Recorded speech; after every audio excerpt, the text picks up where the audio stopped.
المغرب. اللوبي الرسمي لجيراننا المغربيين المملكة المغربية، مذكرا المغرب بأن في المغرب أعلن المغرب المملكة المغربية للمملكة المغربية المغرب شعبي المغرب المغربية في الرباط المغرب الآن يسعى نظام المخزن المغربية لازم نحكي علينا في المروك وتونس وبإعاز من المغرب. شوف المغرب الأداء السياسي الموجود وضعية تاعها عادية. المغرب عادية. كي نشوفوا باغ اكزومبل في المغرب Prenez le Maroc, voyez la courbe du dirham. المغربية المروك أن المغرب أنا مملكة المغرب المغرب وعندما أرى المغرب أرسل وفودا مملكة المغربية مغربية. الدرهم المغربي المغربية باش تشري 30 درهم مغربي. قوات الأمن المغربية دائما إلى المغرب. فماذا تريد المملكة المغربية؟ والمغرب المغرب عنده أكثر منكم. المغربي المغربية المملكة المغربية مثلا نعم. لكن نشوف أن المغرب مغربي على المغرب ملك المغرب محمد السادس مغربية المغربية في المغرب والبداية بالمغرب. مغرب أو تنصيب المغرب. المغرب الماروك المغربية راحلة حصلت ميناء دولي على غرار ميناء طنجة نبنيوه أكثر من تاع طنجة. أنت على بالك أن النقل الجوي في إفريقيا المونوبول حكموا روايلا الماروك، ولكن كي تقارن تقول فيه بلدان أخرى عندهم مثلا ميناء طنجة اللي هو الأول إفريقيا. كي نديروا الميناء تاعنا نتكلموا بعد. وقتاش نوصلوا نديروا ميناء كما ميناء طنجة؟ راح نديروه. علاش ما أحسن منا يعني؟ الجزائر الوسط. نشوفوا في يعني في السوبرات يجيبوا لنا البيض من اسبانيا، الثوم من الصين، البرتقال يعني يا عجبا يا ربي بلاد لي زاغروم نجيبوا البرتقال يعني من اسبانيا ومن المغرب. هذا عيب يعني. لكي لا تصدم احنا السعوديه اعلنت عن الحرب على الجزائر، تمنع كل استثمارات خارجيه في الجزائر. السعوديه استثماراتها كلها في المغرب، هي من تصلح المغرب والناس كان على بالها بها. من ناحية الفلاحة الجزائر سي لي شيفر تاع لونيو، الجزائر خير من المغرب. منا ل 2020 الجزائر تشوف 20% دي زالجيريان ترافاي دون لاغريكولتور، 20% تاع الجزائريين يخدموا في الفلاحه، 40% تاع المراكا يخدموا في الفلاحه، والانتاج الفلاحي في الجزائر اكبر من تاع المروك. لازم تشوفوا لي الشيفر جدد، معليش مرة أخرى شوفوا لي الشيفر جدد. ونزيد لك حاجة واحدة أخرى، 2020 الجيري راح تزيد 1 مليون ديكتار مسقية. الشيء اللي المروك ما يقدرش. العيبة وفينا احنا. راك قلت لي ذكرت لي المثل تاع المغرب وتونس. على بالك تونس يدير قريب مليار دولار تصدير غير في مادة زيت الزيتون. اليوم المغاربة اللي راهم يصدروا كثير الأدوية في إفريقيا 240 يوم. يعني الحاجة الأولى يقول لك الديستريبيوتور أنا ما نعرفش الدواء تاعك، سي لا بروميير فوا ما على باليش ولا يمشي ولا ما يمشيش. نعطي لك اعطيني 240 يوم وراهو المغربي راه يمد لي 240 يوم. والتونسي يمد لي 240. التوانسه ما راهمش متواجدين كثير في افريقيا. انا نقول انه لماذا مثلا ناخذ مثال، لماذا مجال الاسمنت المغرب يصدر لكل افريقيا والجزائر تستورد الاسمنت؟ هذا الاسمنت منتوج استراتيجي وما لازمش يدخل فيه القطاع الخاص. انا نعطيك قراءة الاخرى. في نفس اليوم كان امضاء في المغرب في مشروع ضخم تاع ليكو سيستيم رونو ترأسه العاهل المغربي. واش يقول هذا المشروع هذا؟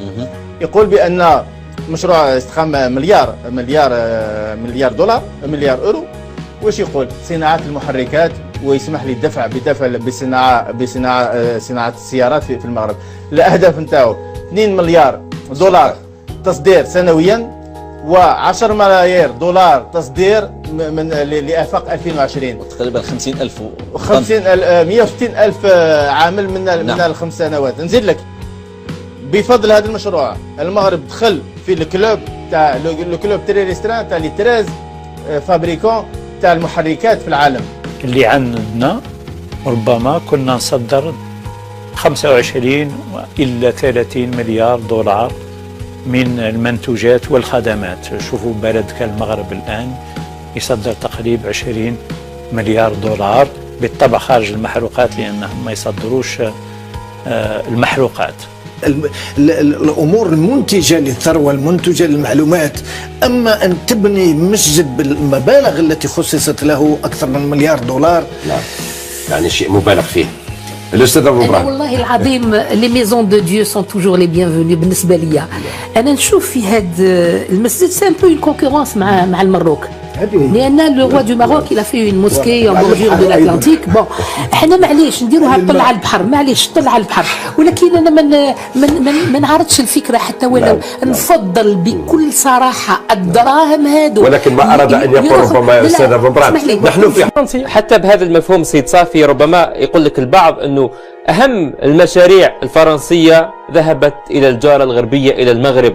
نحن اليوم يتحدث لنا عن مصنع للمايونيز بهذا العلاقه النديه. يعني الدول اللي موجود إذا كان يريد أن يقارن الجزائر بدول منهارة مثل فنزويلا ودول أخرى فهذه المقارنة صحيحة. أما إذا كان يريد أن يقارن الجزائر بدول خرجت من وأصبحت دول نامية وليس لها بترول، ليس لها بترول إطلاقا، ليس لها بترول إطلاقا. عندما يتكلم عن اقتصاد، الشروط الموضوعية البسيطة في الجزائر لوجود اقتصاد منتج غير موجودة. بالشقيقة المغرب التي ليس لها بترول ولم يكن لها بحبوحة. علاش دولة تاعنا راهي متخلفة؟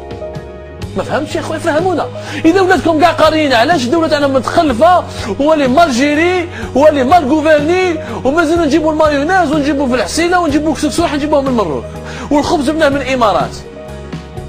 تراجع لأن نزول أسعار البترول دفعته إلى أنه لن يستطيع أن يدفع أموال طائلة ويسترجع منها يعني مبلغ ضئيل. لهذا سمع في العالم وعند جيراننا المغرب أنهم ذهبوا نحو الطاقة، تكلم عن الطاقة الشمسية ولأنه لن يستطيع، لأننا اليوم في الجزائر هو لا يستطيع تسيير، الحكومة الحالية لا تستطيع توفير البطاطا والحليب طول السنة. هناك يعني ما هو مستقبل المغرب الكبير الآن في نظرك؟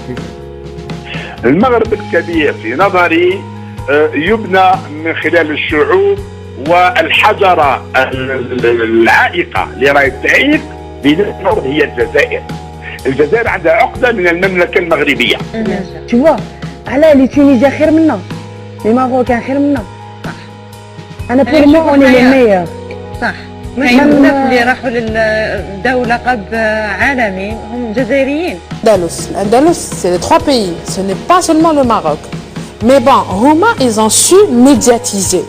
Ils ont su حنا يعني الجزائر. شوف يعني كبار برامج الطبخ العالمية كيحبوا يديروا على الطبخ في افريقيا يعني مباشرة يتوجهوا. بس المروك اللي باينه المروك المأكولات تاعها تجلب السياح، يعني سياحة تاعها عندها دور سياحي كبير. يعطيك الصحة. حنا يجوا لنا دي زيترونجي ما سيبوش نحن نديوهم باش ياكلوا ان فري كوسكوس. non, ça fait mal un petit peu, ça fait mal au cœur. نبقى دائما مع السياحة في الجزائر ومشروع ينتظر القيام به، فرغم الأغلفة المالية الكبيرة التي خصصتها الحكومة لتطوير الهياكل السياحية تبقى بعيدة كل البعد عما يبحث عنه السائح، خاصة والمنافسة التي تلقاها مع دول الجوار. أحمد بوطاف يفصل. الأرقام واضحة، يعني واش يحوس يطلع الماء على عقبه ولا يغطي السمش بالغربال.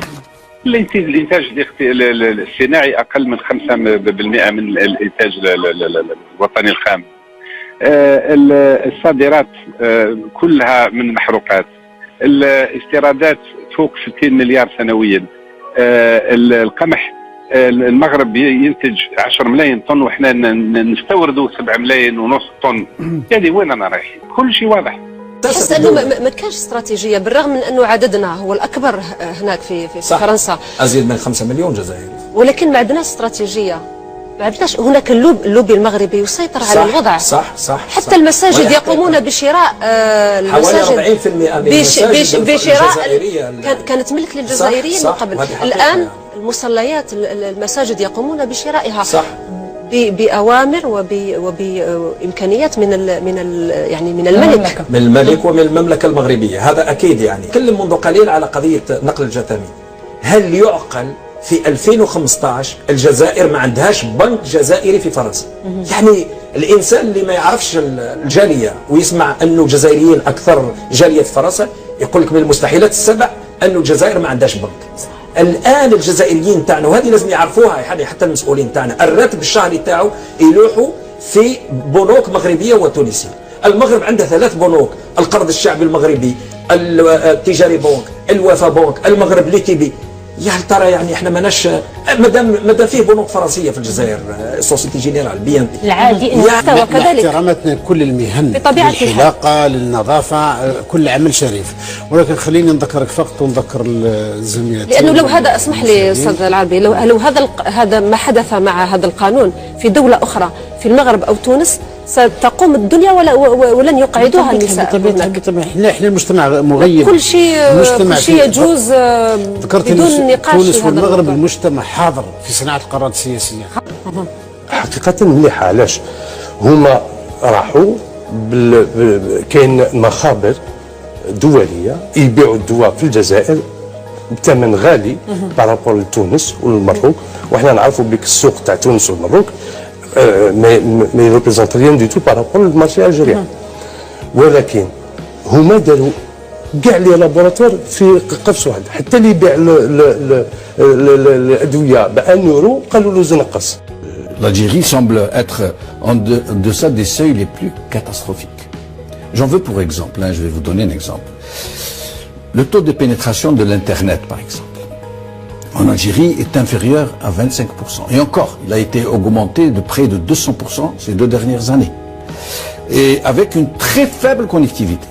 Et là, ils mettent le paquet pour qu'il y ait une très faible connectivité. C'est fait exprès. Alors que celui de notre voisin tunisien dépasse les 40%, le taux de pénétration. Et celui du Maroc, celui de 56%, avec une très bonne connectivité. Comment pourriez-vous nous expliquer cet état de choses en matière d'information, circulation de l'information, de contrôle de l'information et d'accès à la communication?